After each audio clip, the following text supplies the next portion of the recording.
This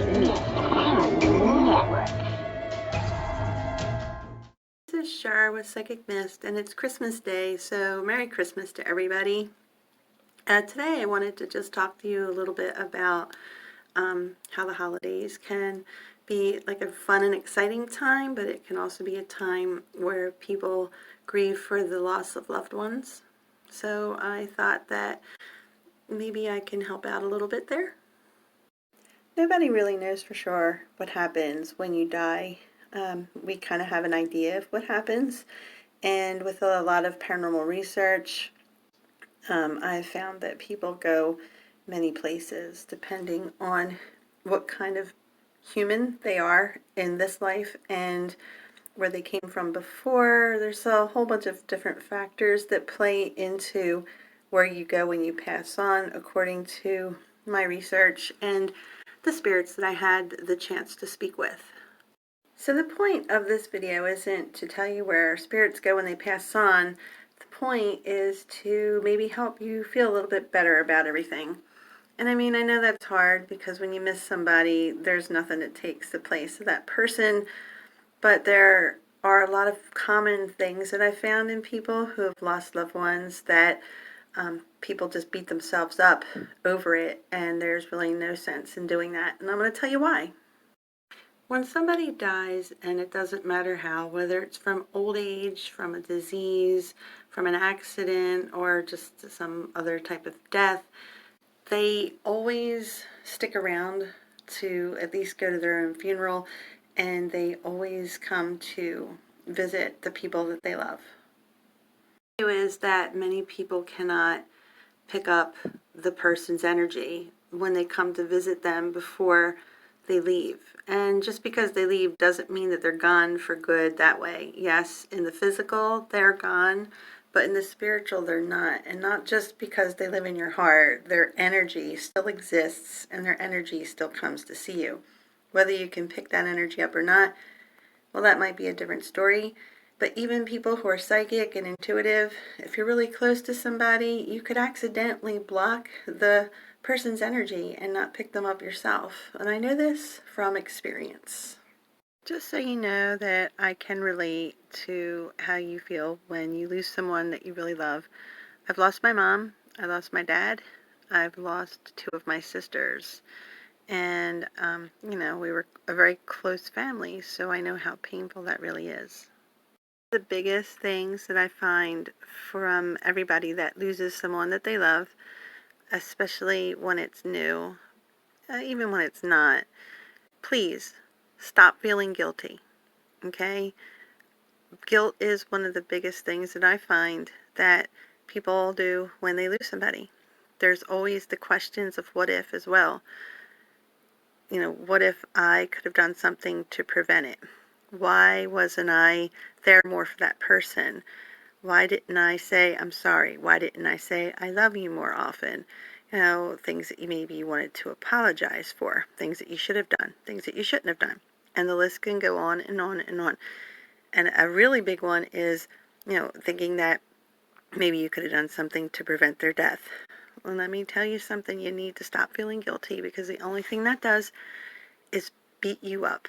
Stuff like that, or just feeling bad and guilty like that, the only thing you're really doing is making yourself feel even worse, which is self-destructive behavior, and it's also hurting the deceased loved one.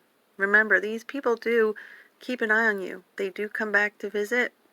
They stick around for a while. They want to make sure you're going to be okay without them, and if all they see you doing is beating yourself up, you're just going to hurt them more. Sometimes you can even anchor them to the earth plane, not allowing them to pass on and go to where they will be happy. Now, please don't get me wrong. They do understand that you're going to grieve. They understand that you're going to miss them. They understand that it's a huge adjustment to try to get through a really hard time without them and learn to just be okay, which does take an awful long time. So they do understand this, but don't hurt yourself or them more by feeling guilty or thinking that you could have changed something. When it's their time to go, it's their time to go. And they understand this at this point. They're okay with it. They get it.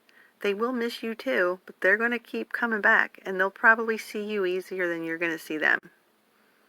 An exercise you can try that might make you feel a little bit better when you're alone and have some quiet time.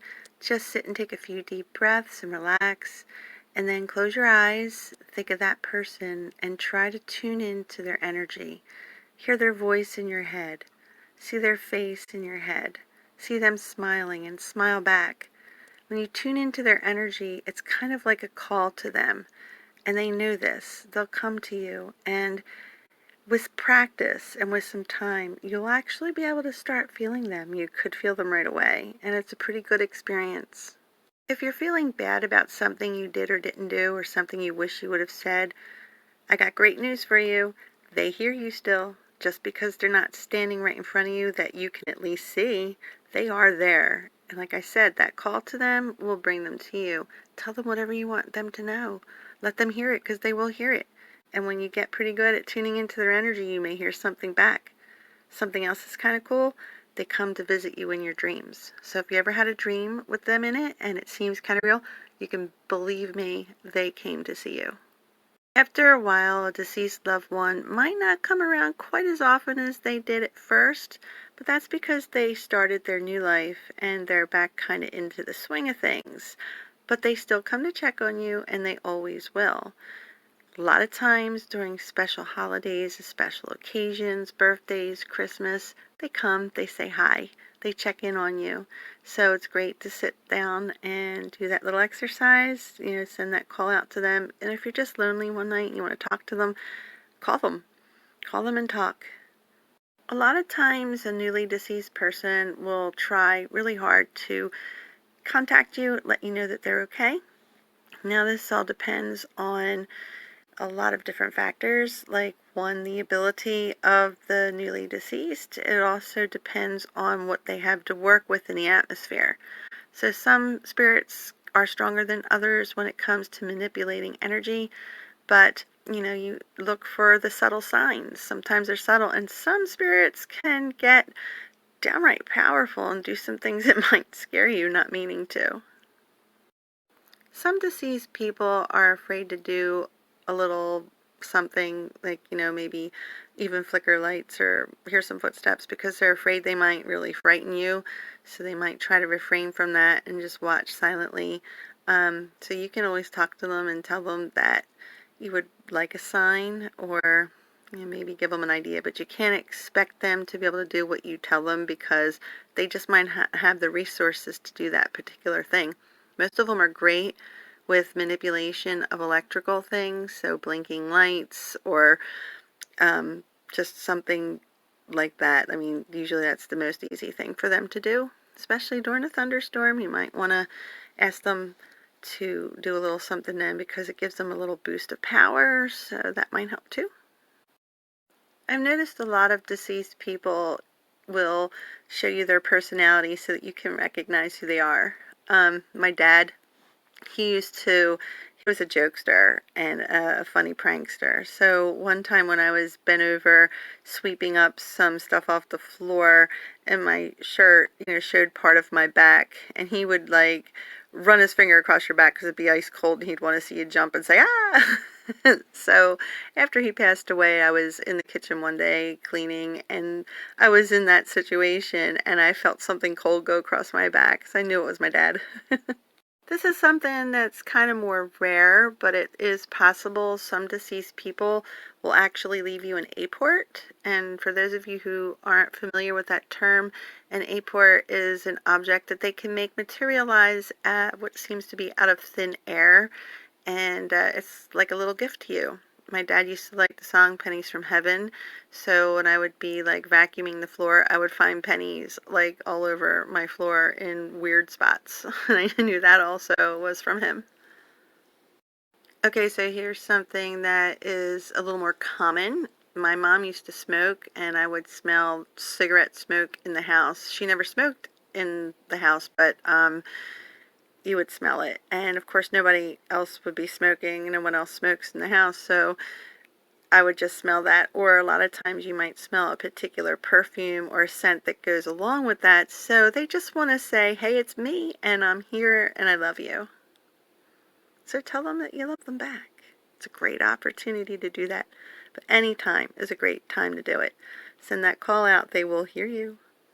Another common way they could leave you some signs is seeing numbers. If there's like a 444 or just a certain number that might be meaningful. It might not even be meaningful, but it's just a number that you keep seeing over and over again. Synchronicities of some type.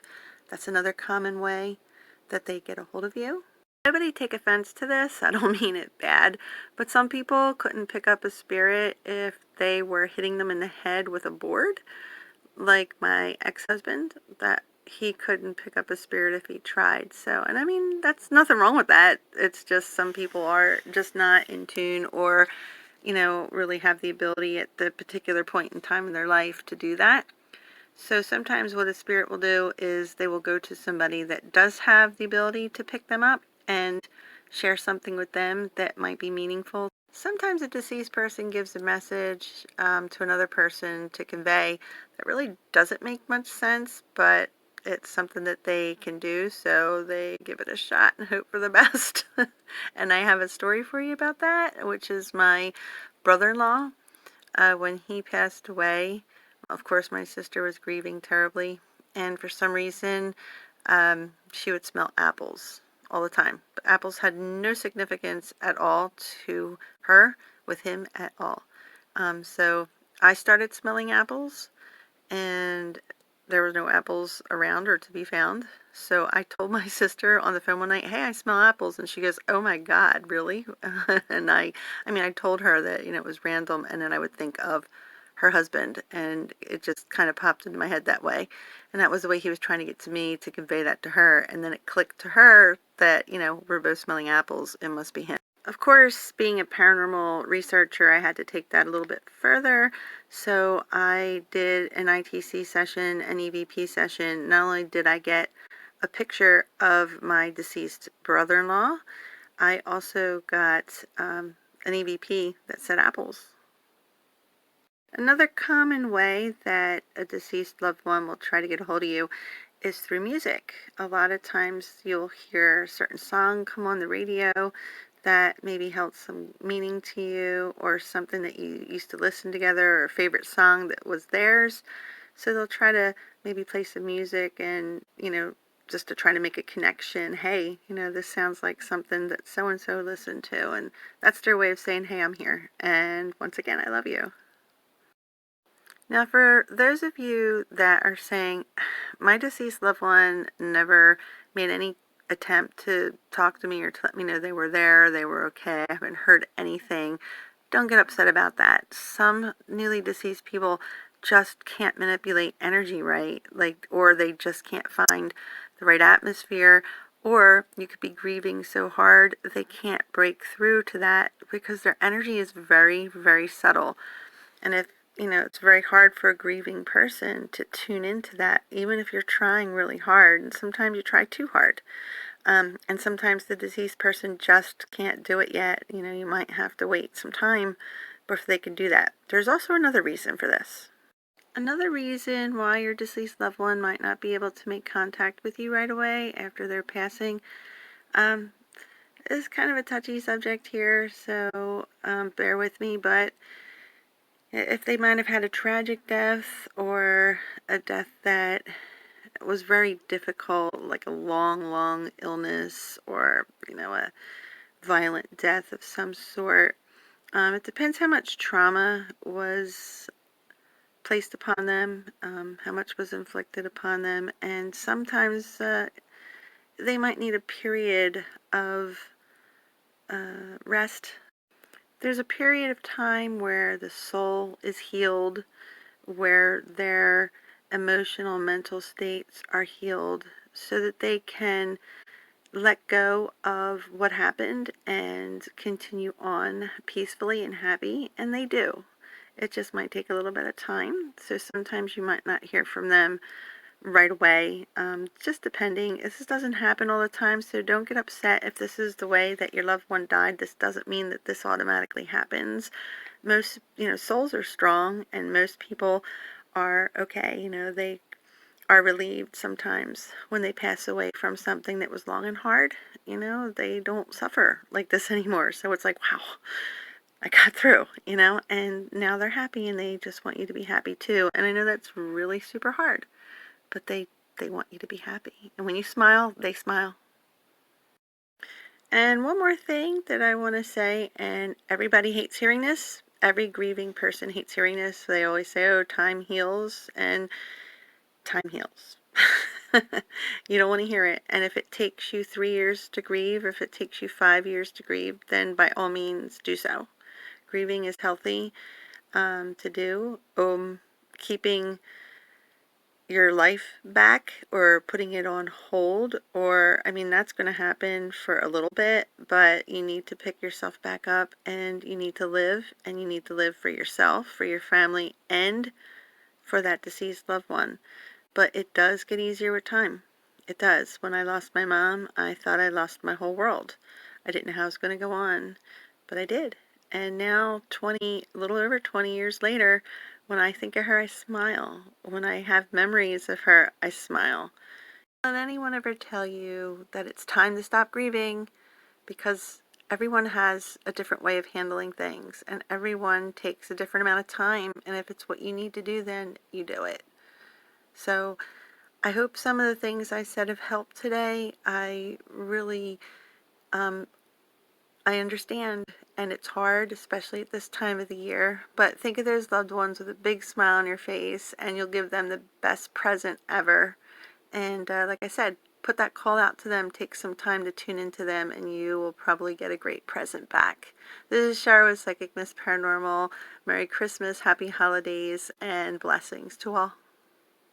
Can you give Linda a message?